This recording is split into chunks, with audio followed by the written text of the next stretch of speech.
Jake Harrison yawned as he walked into the command center of Earth's Defense Station Omega. The coffee in his hand was still warm, and the morning sun was just starting to peek through the station's large windows. Outside, Earth looked peaceful and blue, just like it had every morning for the past 1,000 years. Jake was a commander, but he often joked that his job was the easiest in the galaxy. Nobody had fought a real war in a millennium. The last time anyone fired a weapon in anger was so long ago that most people only read about it in history books. Children learned about wars the same way they learned about dinosaurs, as something that used to exist but didn't anymore. The defense station was more like a museum than a military base. Tour groups came by every week to see the old weapons and learn about the ancient times when humans used to fight each other. Jake's biggest worry most days was making sure the coffee machine worked and that the tour guides didn't touch anything important. His assistant, Carol Murphy, was already at her desk when Jake arrived. She looked up from her tablet and smiled. "Morning, Commander. Ready for another exciting day of absolutely nothing happening?" Jake laughed. "You know it. What's on the schedule? More school kids coming to see the big scary weapons that nobody knows how to use anymore? Actually, we have a delegation from New Tokyo Colony coming next week. They want to see the historical displays about the peace accords. Apparently, their local museum's display broke down." Jake nodded. The peace accords of 2047 were famous throughout human space. That was when the last two countries on Earth decided that fighting was stupid and signed the agreement that ended war forever. Most people celebrated Peace Day every year on the anniversary. Kids got the day off school and everyone had picnics and watched old movies about the bad times when people used to hurt each other. The morning went by slowly. Jake checked some reports that didn't matter, approved some supply requests for cleaning supplies, and answered an email from his mother asking when he was going to visit home. He was thinking about lunch when every alarm in the station started going off at once. Carol jumped up from her desk. "Commander, we're getting massive energy readings from the edge of the solar system." Jake frowned. Energy readings were usually just solar flares or space weather. But the alarms were loud and they hadn't gone off in decades. "What kind of energy readings?" "I don't know, sir. The computers are saying it's artificial, like ships, but really big ones." Jake felt a strange feeling in his stomach. Ships? Real ships with people in them?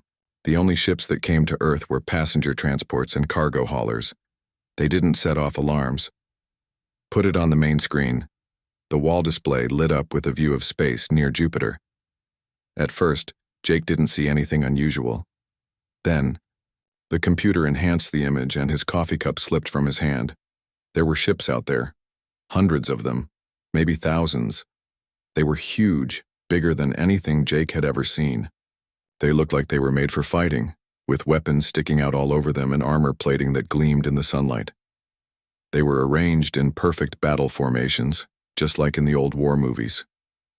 "Carol," Jake said quietly, "call Admiral Monroe, right now." Admiral Lisa Monroe was Earth's top military officer, though like Jake, she mostly dealt with parades and ceremonies these days. She arrived at the station within an hour, bringing several other officers that Jake had only seen in photographs. They all looked confused and a little excited. Nobody had dealt with a real military situation in living memory. "Commander Harrison," Admiral Monroe said as she walked into the command center, "what exactly are we looking at?" Jake pointed at the main screen. The alien fleet was closer now, and more ships kept appearing. "Unknown vessels, Admiral. Hundreds of them. Maybe more. They just showed up about an hour ago." Admiral Monroe stared at the screen for a long moment. Then she turned to one of her assistants. "Captain Torres, are these our ships? Maybe some kind of exercise we forgot about?" Captain Ryan Torres checked his tablet. "No, ma'am. All human vessels are accounted for. These ships don't match any design in our database. The energy signatures are completely unknown." "Unknown?" Admiral Monroe looked puzzled. "You mean alien?" "Thought I." Word hung in the air like a strange smell. Aliens. Real aliens. Humans had been looking for alien life for centuries, but they had never found any. Most scientists figured they were alone in the galaxy, or at least alone in their part of it. "Admiral," Carol called out, "we're receiving a transmission." From the ships? Yes, ma'am. It's on all frequencies. They're broadcasting directly to Earth. Admiral Monroe straightened her uniform. She had trained for this situation in the academy, but that was 30 years ago, and she never thought it would actually happen. Put it through. The main screen changed to show a creature that definitely wasn't human. It had 4 arms, gray skin, and eyes that glowed red. It wore some kind of military uniform covered in medals and sharp-looking decorations. When it spoke, its voice was deep and threatening. "Humans of Earth," the alien said. "I am War Master Vextar of the Zephyrian hegemony. Your species has been selected for conquest. You will surrender immediately and submit to our authority, or you will be destroyed."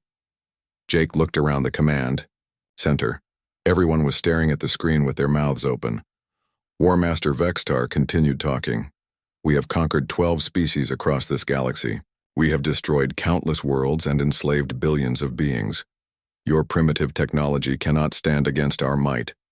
You have exactly 72 of your Earth hours to surrender unconditionally. If you refuse, we will reduce your planet to ash and hunt down every human in the galaxy." The transmission ended. The command center was completely quiet except for the humming of computers. Nobody moved. Nobody spoke. Jake felt like he was in a dream. Then Admiral Monroe started laughing. It wasn't a nervous laugh or a scared laugh. It was a real, genuine belly laugh that echoed through the room. She laughed so hard that tears started running down her cheeks. "Admiral?" Jake asked carefully. "I'm sorry," she gasped, trying to catch her breath. "It's just... Did you hear that? They want us to surrender. They think we're going to be scared of them." She started laughing again. Captain Torres was smiling. Now, too.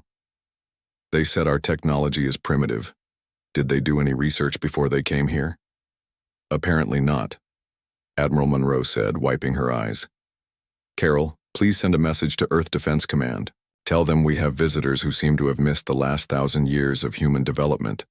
Within hours, news of the alien ultimatum had spread across human space.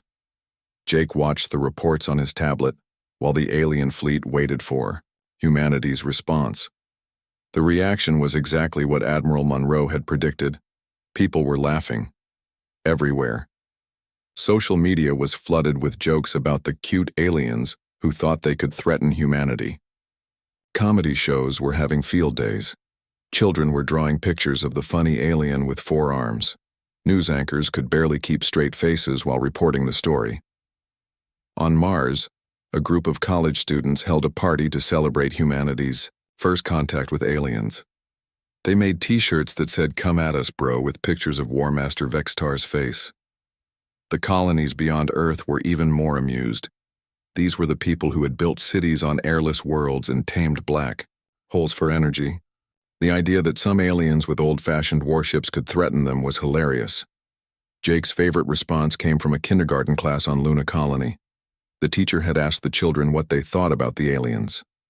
One 5-year-old girl named Sophie raised her hand and said, "Are they going to hurt us with those little ships? My daddy's workship is bigger than that." As the 72 hours counted down, humanity's response became clear. They weren't preparing for war. They weren't building defenses. They weren't panicking or running away. They were laughing. War Master Vextar stood on the bridge of his flagship, the Destroyer of Worlds, staring at the reports from his intelligence officers. His 4 arms were crossed, and his red eyes glowed brighter when he was angry. Right now, they were very bright. "Explain this to me again," he growled at his second-in-command, Sub-Commander Krikstal. "The humans are doing what?" Krikstal's own eyes dimmed with confusion. "They are laughing, War Master. All across their worlds they are making jokes about our ultimatum. Their communication networks are filled with images mocking our fleet." Vextar had conquered 47 worlds in his career. He had seen every possible reaction to his threats. Fear was the most common. Sometimes there was anger or desperate defiance. A few species had tried bargaining. One had attempted suicide rather than face conquest. But laughter? This was completely new. "Show me," Vextar commanded. The main screen displayed human social media feeds. Thousands of posts were scrolling by every second. Pictures of Vextar's face with funny captions. Videos of humans pretending to be scared while giggling. One post showed a human child holding a toy spaceship next to a picture of the Zephyrian fleet with the caption, "Look, Daddy, the aliens brought toys." "This makes no sense," Vextar muttered. "Do they not understand that we will destroy them?" Meanwhile, on Earth, Dr. Amy Foster was having the most interesting day of her career.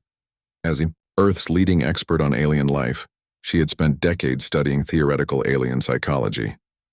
Now she had real aliens to study, and they were acting exactly like her textbook said primitive warrior species would act. Admiral Monroe had called Amy to Earth Defense Command to help figure out what the aliens were thinking. Amy sat in a conference room with the Admiral and several other officers, watching recordings of the alien transmission. "What can you tell us about them, Doctor?" Admiral Monroe asked. Amy adjusted her glasses and pulled up her notes on her tablet. "Well, they're clearly a warrior culture. Look at those uniforms, all those weapons on their ships. They probably conquered their way across their part of the galaxy using brute force. But why are they threatening us?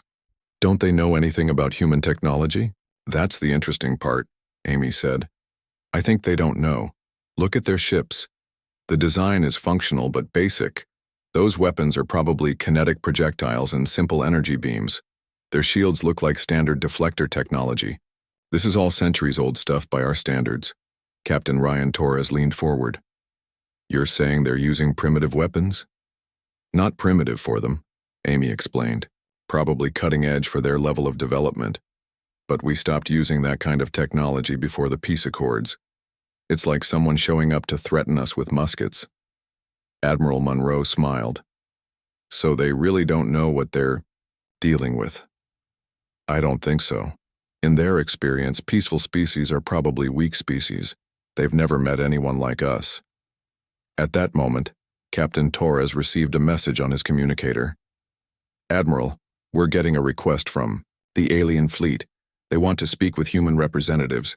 Put them through." War Master Vextar appeared on the screen again, but this time he looked frustrated instead of threatening. "Humans, your time is running out. Why do you not surrender? Do you wish to see your world burn?" Admiral Monroe stood up. "War Master, Vextar, we appreciate you coming all this way to visit us. But we're a bit confused about your demands. Could you explain exactly what you think you're going to do?" Vextar's eyes flared. "We will destroy your pathetic defenses and reduce your cities to rubble. Your people will serve the hegemony or die." "With those ships?" Admiral Monroe asked politely. "These ships have conquered a dozen species. They are the most powerful weapons in the galaxy." Amy stepped into view of the camera. "War Master, I'm Dr. Amy Foster. I study alien cultures. Can you tell me what's the most advanced species you've conquered?" Vextar looked suspicious but answered. "The Kalari Dominion. They had energy shields and plasma weapons. And before that, the Vorthon Empire. They possessed nuclear weapons and basic spaceflight." Amy nodded. "I see. War Master, has your species ever encountered a civilization that had achieved complete planetary peace?" "Peace?" Vextar spat. "Peace is weakness. Strong species conquer. Weak species are conquered. But what if a species was so strong that they didn't need to conquer anyone?" Vextar stared at her. The idea clearly didn't make sense to him. Captain Torres spoke up. "War Master, would you like a demonstration of human technology? Just a small one?" "What kind of demonstration?" "Something harmless. We don't want to hurt anyone." Vextar considered this. In his experience, weak species often tried to show off their pathetic weapons before surrendering. It might be amusing. "Very well, show us your best." Torres smiled and activated his communicator. "Luna Base, this is Captain Torres. Please engage Demonstration Protocol 7. On the moon, Colonel Sam Parker received the order and shook his head with amusement. Demonstration Protocol 7 was something they had developed for exactly this kind of situation. It was designed to show off human technology without actually hurting anyone. "You got it, Captain," Sam replied. He turned to his technical staff. "Ladies and gentlemen, please prepare the gravity wave demonstration." Luna Base had been humanity's first major off-world colony, but it was now mostly a historical site and research station. However, like all human installations, it was equipped with the latest defensive technology. The gravity wave projector was actually just a tool they used for moving asteroids, but it would work perfectly for their demonstration. Back on the Zephyrian, flagship Vextar and his crew watched their sensors as something began to happen near the moon. Energy readings were spiking in ways they had never seen before. "What are they doing?" Crystal asked nervously. Before anyone could answer, something impossible happened. A small asteroid that was floating near the moon simply vanished. 1 second it was there. The next second it was gone. "Where did it go?" Vextar demanded. His science officer, a nervous creature named Zixpol, checked his instruments frantically. "War Master, according to our sensors, the asteroid was moved." "Moved where?" "To the other side of the solar system, instantly, without any visible propulsion." Vextar stared at the empty space where the asteroid had been. "That's impossible." Captain Torres' voice came through the communication link. "War Master, we just moved that asteroid about 4 billion kilometers. We do that kind of thing for construction projects. Would you like to see something else?" Before Vexitar could answer, his tactical officer started shouting, "War Master, the human ships are moving." On the screen they could see several human vessels approaching from Earth. But these weren't warships. They looked like passenger transports and cargo haulers. Ordinary civilian ships. "Those are cargo ships," Vextar said, confused. "Are they trying to evacuate?" "I don't think so, War Master," Zixpol said, studying his readings. "These ships are generating energy signatures I've never seen before. Their defensive shields are stronger than our main battle armor." One of the human ships, a simple-looking vessel called the New Horizons, pulled alongside the Zephyrian flagship. Captain Torres' face appeared on their screen again. "War Master, this is my ship. It's an exploration vessel. We use it for scientific research and long-range surveys. Would you like to come aboard and talk? I think there are some things about humanity that you might want to know." Vextar looked around his bridge. His officers were all staring at their instruments with expressions of growing alarm. The human cargo ship was reading as more powerful than his entire fleet combined. For the first time in his long career of conquest, War Master Vextar began to wonder if he had made a mistake. War Master Vextar had spent 3 sleepless days trying to understand the humans. Every report from his intelligence teams made less sense than the last one. The humans were still laughing. Their children were drawing pictures of his ships and calling them cute. Their news programs were treating the invasion like entertainment. Finally, Vextar decided he had waited long enough. If the humans wanted to mock the Zephyrian hegemony, they would learn what happened to species who showed such disrespect. He called his fleet commanders to his bridge. "We attack at dawn, Earth time," he announced. "Target their moon colony first. It will show them we are serious." Sub-Commander Krikstal looked nervous. "War Master, our scouts report unusual energy readings from all human installations. Perhaps we should gather more intelligence before attacking." "Enough. Intelligence," Vextar growled. "We are warriors, not scientists. 1,000 ships will destroy their moon base. Then they will beg for mercy." The attack began as the sun rose over Earth. Colonel Sam Parker was drinking his morning coffee on Luna Base when the alarms started ringing. He looked out the observation window and saw the approaching Zephyrian fleet. 1,000 warships in perfect attack formation, weapons charged and ready. Sam sighed and activated his communicator. "Earth Defense Command, this is Luna Base. The aliens are attacking us." Admiral Monroe's voice came back immediately. "Do you need backup, Colonel?" "No, ma'am. I think we can handle this ourselves." Sam walked over to the defense control panel. Luna Base had 3 orbital defense platforms, small automated systems that were mainly used to clear space debris. He activated just one of them. "Computer, please disable the approaching hostile vessels. Use minimum force, we don't want to hurt anyone." Acknowledged, Colonel Parker. Engaging non-lethal defensive measures. The first defense platform, no bigger than a car, emerged from its hiding spot behind the moon. It looked tiny compared to the massive alien fleet bearing down on it.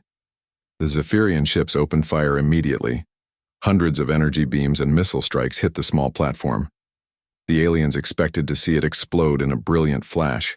Instead, the platform just sat there, completely unharmed.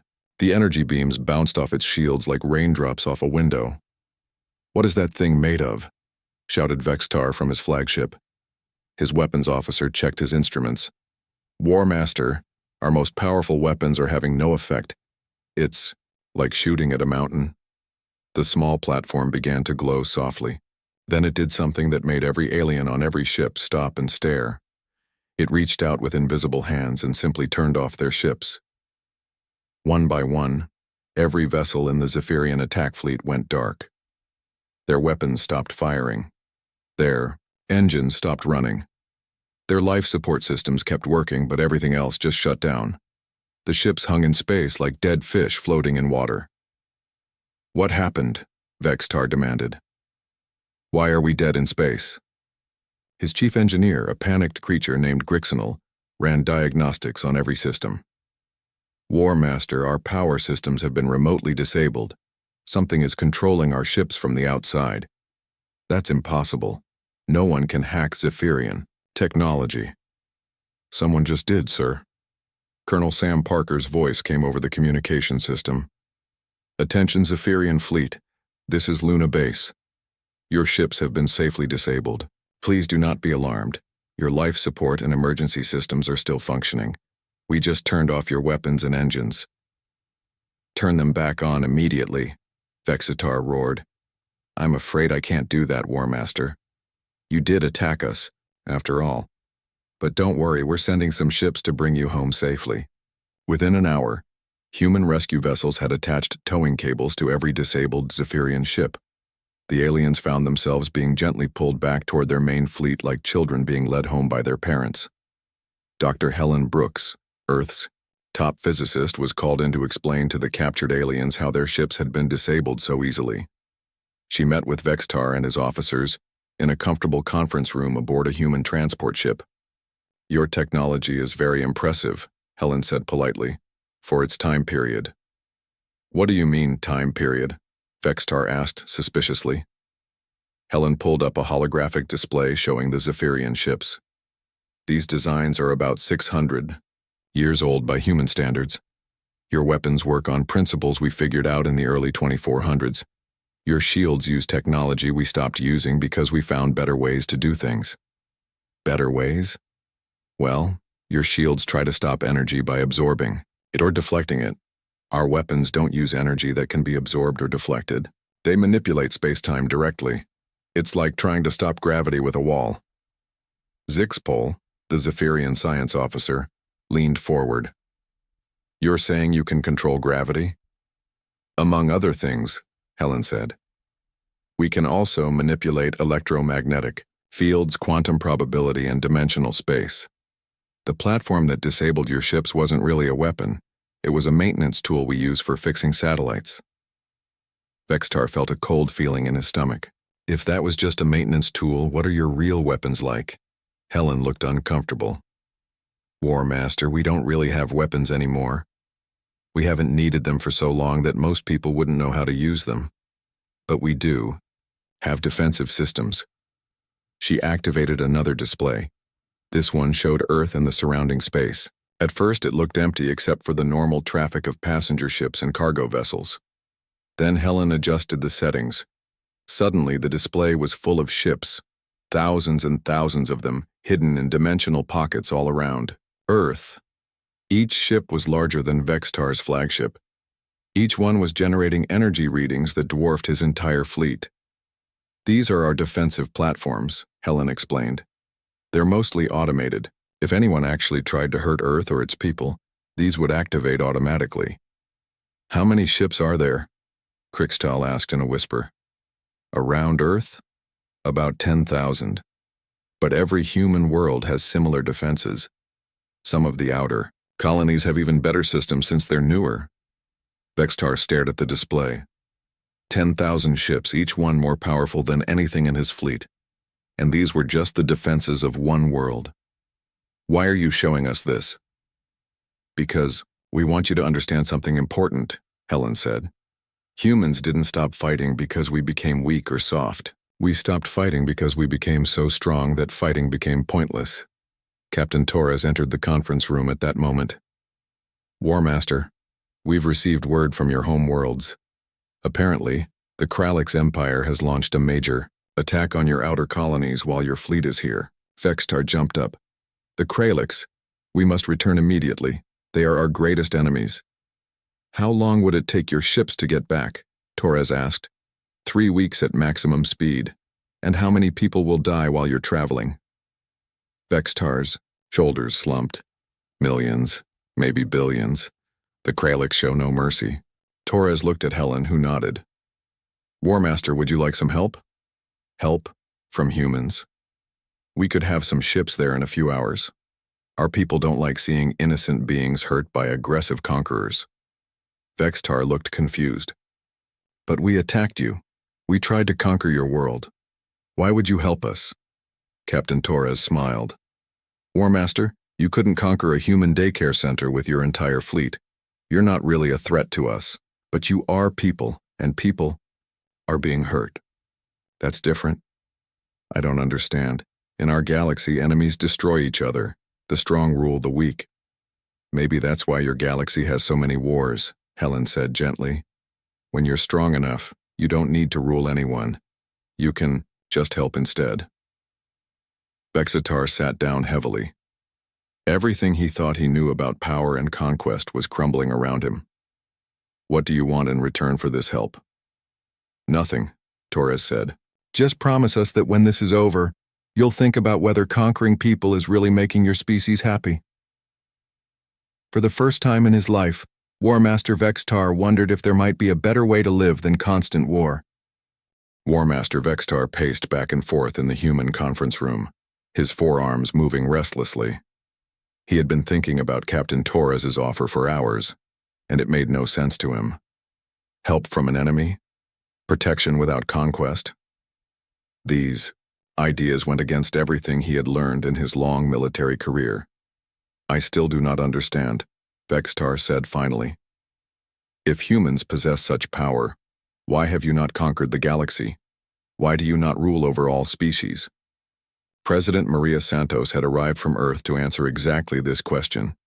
She was a small, elderly human woman who looked nothing like a powerful leader. Her gray hair was tied back simply, and she wore plain clothes instead of a military uniform. But when she spoke, her voice carried the authority of someone who had led humanity for 20 years. War Master, President Santos said, settling into her chair. Let me tell you a story about why humans stopped conquering things. She activated a holographic display that showed Earth as it had been 1,000 years ago. The planet looked different.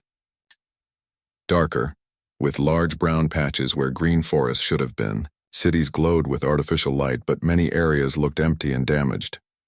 This is what Earth looked like in the year 2020, the president explained. We were fighting wars constantly.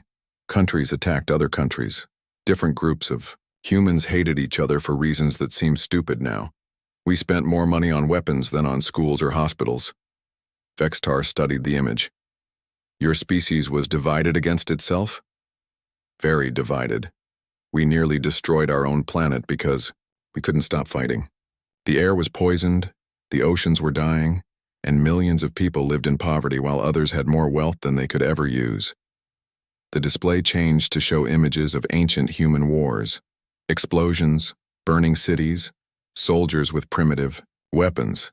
It looked brutal and wasteful. But you survived, Sub-Commander Krixtal observed. Barely, President Santos said. We almost didn't. In 2045, 2 of our largest nations were preparing to fight a war that would have killed billions of people and poisoned the planet for centuries. That's when we finally learned the most important lesson in human history. What lesson? That fighting equals is pointless and stupid, Vextar frowned. I do not understand this word equals. President Santos smiled sadly. When 2 groups have the same level of power, war just destroys both sides. Nobody wins. We realized that if we spent half as much energy working together, as we did fighting each other, we could solve every problem we had. The display changed again, showing Earth as it was now. Green, clean, with beautiful cities and happy people. So we stopped fighting and started building, the president continued. Within 50 years, we had fixed our planet's environment, eliminated poverty, and reached the stars. Within 200 years, we had technology that made war impossible between humans. Impossible? When everyone has the same advanced technology, fighting becomes meaningless. If I can destroy your city, but you can also destroy mine, what's the point? We both lose everything. It's much better to work together and both get everything we want. Lieutenant Commander Alex Reed had been listening to this conversation with growing excitement. He was young for his rank, only 25 years old, and this was the most interesting thing that had ever happened during his military service. War Master, Alex said, would you like to see what human children learn about military strategy? Children? Yes, sir. We teach basic tactical thinking in school as a game. It helps kids learn problem-solving skills. Alex activated a training simulator that was built into the conference room table. It was the same system human teenagers use to learn history and critical thinking. The display showed a complex space battle scenario with hundreds of ships, multiple objectives, and changing conditions. This is a typical training exercise, Alex explained. Students have to command a fleet while dealing with supply problems, changing enemy tactics, and unexpected complications. Would you like to try it? Vextar looked suspicious, but his pride as a military commander wouldn't let him back down from a challenge. Very well. The simulation began. Vextar found himself commanding a fleet in a battle that seemed familiar. It was based on one of his own past victories against the Kalari Dominion. He used the same tactics that had worked so well in real life. The result was a complete disaster. His simulated fleet was destroyed in minutes. What happened? Vextar demanded. Those tactics worked perfectly when I used them before. Against the Kalari, yes, Alex said. But this simulation includes countermeasures that any human student would think of immediately. Watch. Alex reset the simulation and played through the same scenario. But this time, he anticipated every move Vextar had made and had responses ready. When the Zephyrian ships tried to use their superior numbers, Alex's forces split up and attacked from multiple directions. When they tried to focus their firepower, he used their own ships as shields. When they tried to retreat, he cut off their escape routes. The battle was over even faster than before, but this time the human fleet won without losing a single ship. How? Vextar asked, staring at the results. This is what we call basic tactical thinking, Alex explained. Human children learn this when they're 12 years old. By the time they're adults, most humans can outthink any military commander from a species that still fights wars. Zixpol, the Zephyrian science officer, had been studying the human ship designs during the demonstration. Commander Reed, may I ask you something? Of course. These ships in the simulation, they're not your real military vessels, are they? Alex looked puzzled. We don't have military vessels. These are just civilian ships with basic defensive systems, but they're more advanced than our best warships. Well, yes, we've had 1,000 years to improve our technology while you've been fighting wars. Fighting uses up a lot of resources that could be spent on research and development. Dr. Kevin Hart, a human psychologist who specialized in studying different cultures, had been observing the aliens' reactions throughout the meeting. He could see that they were struggling to understand concepts that were completely foreign to their way of thinking. War Master, Dr. Hart said gently. May I ask you a personal question? What question? Are your people happy? Vexitar looked confused. Happy? We are strong. We are feared across the galaxy. But are you happy? Do your soldiers enjoy their lives? Do your children grow up feeling safe and loved? Happiness is not important. Only strength matters. But what if you could have both? What if your people could be strong and happy? Vextar was quiet for a long moment. Then he said something that surprised everyone in the room. I have never thought about whether my people are happy. In the hegemony, we think only about victory and conquest. Happy is not a word we use often. President Santos leaned forward. War Master, what if I told you that the strongest species in this galaxy are also the happiest? That real strength comes from not needing to hurt others to feel powerful. I would say that makes no sense. It didn't make sense to us either, 1,000 years ago. We thought the same way you do now. But then we tried something different, and it changed everything. Captain Torres received a message on his communicator. President Santos, we're getting reports from Zephyrian space. The Kralix attack is worse than we thought. They're targeting civilian populations. Vextar stood up immediately. We must return home now. War Master, President Santos said calmly. What if we showed you that there's a better way to handle this situation? A way that saves your people without requiring you to rush back into another war. What way? Trust us. Let humanity help. Not because we want to conquer you, but because we want to show you what real strength looks like. Vextar looked around the room at all the humans who were offering to help an enemy who had threatened their world just days before. It went against everything he had ever learned about power and warfare. But his people were dying while he stood, here talking, and these humans seemed to know things about strength that he had never considered. Very well, he said finally. Show me this better way. Captain Ryan Torres stood on the bridge of the New Horizons as his ship prepared to jump to Zephyrian space. The exploration vessel looked exactly the same as it had when War Master Vextar first saw it, like a simple cargo hauler designed for peaceful scientific missions. But now Vextar understood that appearances could be very deceiving when it came to human technology. Are you certain just one ship will be enough? Vextar asked nervously. He was standing beside Torres, watching. The star charts that showed the Kralix invasion, 50,000 enemy warships were attacking Zephyrian colonies across 12 star systems. In his experience, this would require a massive fleet to stop. One ship should be plenty, Torres replied calmly. Remember, we're not going there to fight a war. We're going to stop one. I still do not understand the difference, Torres smiled. You will. The jump to hyperspace took only 30 minutes. When they arrived at the first Zephyrian colony under attack, Vextar could hardly believe what he was seeing. The Kralix fleet was huge, thousands of warships bombarding planetary shields while smaller ships attacked fleeing civilians. It was exactly the kind of brutal assault that had made the Kralix Empire feared across the galaxy. My people, Vextar whispered, watching helplessly as Kralix ships targeted evacuation transports. Don't worry, Torres said. Computer, please remove the attacking vessels from this area. Acknowledged, Captain. Beginning relocation procedure. Vextar expected to see weapons fire, explosions, the normal chaos of space battle. Instead, something much stranger happened. The Kralix ships simply disappeared. All of them. Thousands of warships vanished in the blink of an eye, leaving only empty space and very confused Zephyrian defenders. Where did they go? Vextar demanded. War, ship's computer answered in its calm mechanical voice. All hostile vessels have been relocated to the Kepler 442 system. They are unharmed but currently unable to leave the area. You move them? All of them? At the same time? Standard non-lethal threat removal, Torres explained. We use it for clearing space debris and moving things that are in the wrong place. Works just as well on ships. They jumped to the next system under attack. Again, Torres simply asked the computer to relocate the Kralix fleet.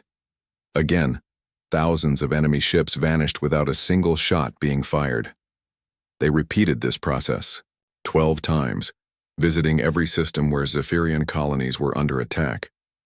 In less than 2 hours, the entire Kralix invasion force had been removed from Zephyrian space and deposited in an empty star system where they couldn't hurt anyone.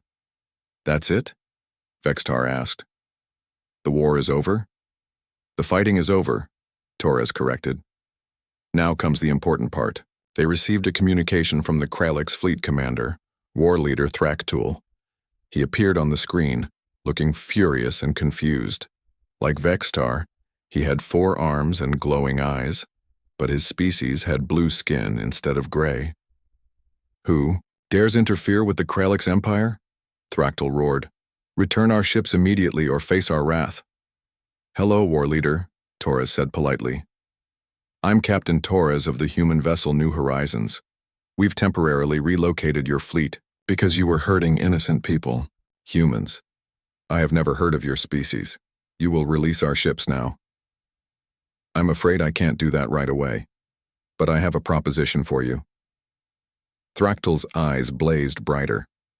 The Kralix Empire does not negotiate with unknown species. That's fine. I'm not asking you to negotiate. I'm asking you to listen to an offer that might interest you.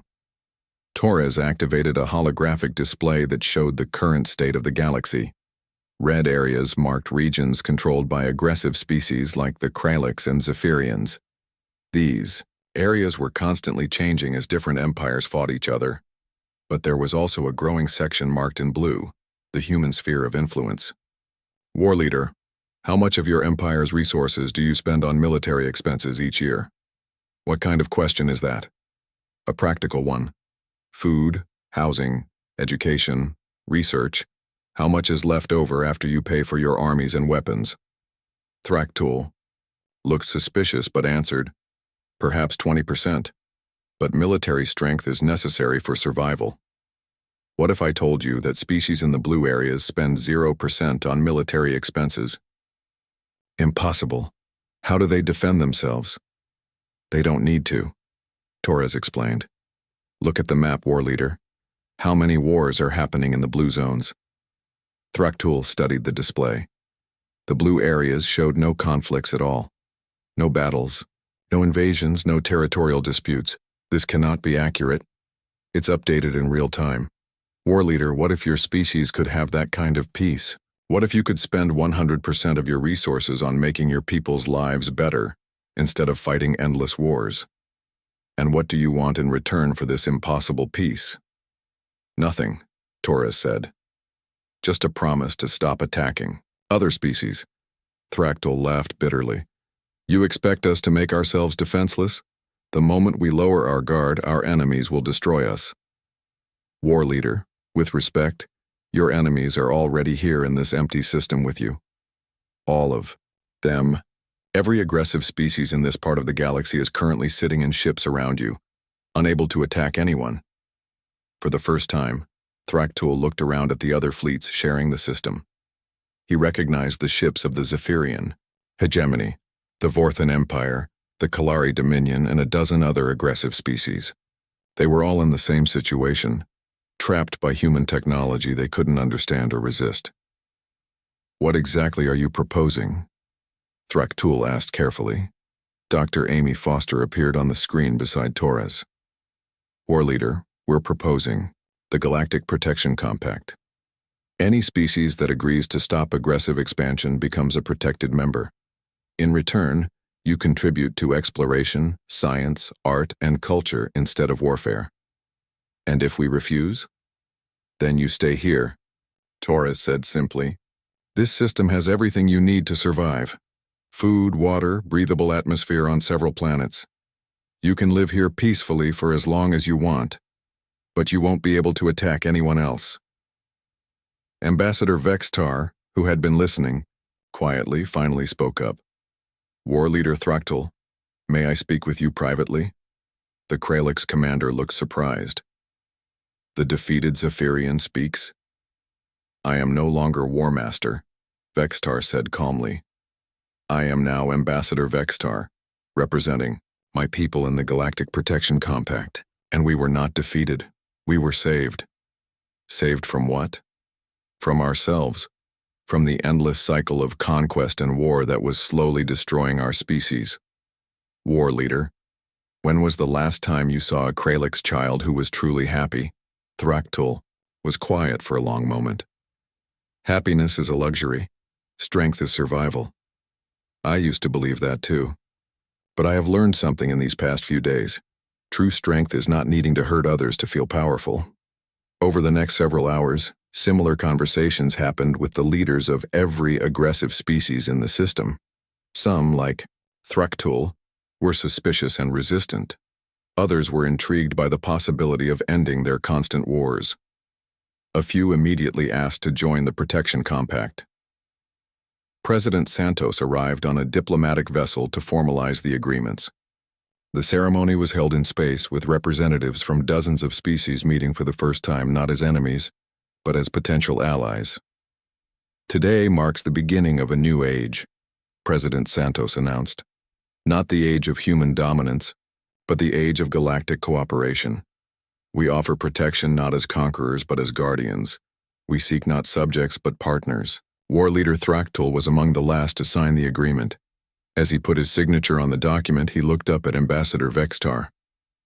Do you really believe this will work? Vextar smiled, something his species rarely did.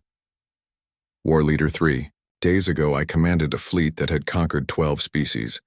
Today I am helping to build something that will make conquest unnecessary for everyone. Yes, I believe it will work. The ceremony ended with a sight that no one in the galaxy had ever seen before. Ships from dozens of species, former enemies who had fought each other for centuries, flying together in peaceful formation toward their homeworlds. The age of galactic warfare was over. The age of galactic peace had begun, and it had all started because some aliens made the mistake of threatening a species that had learned to laugh at war.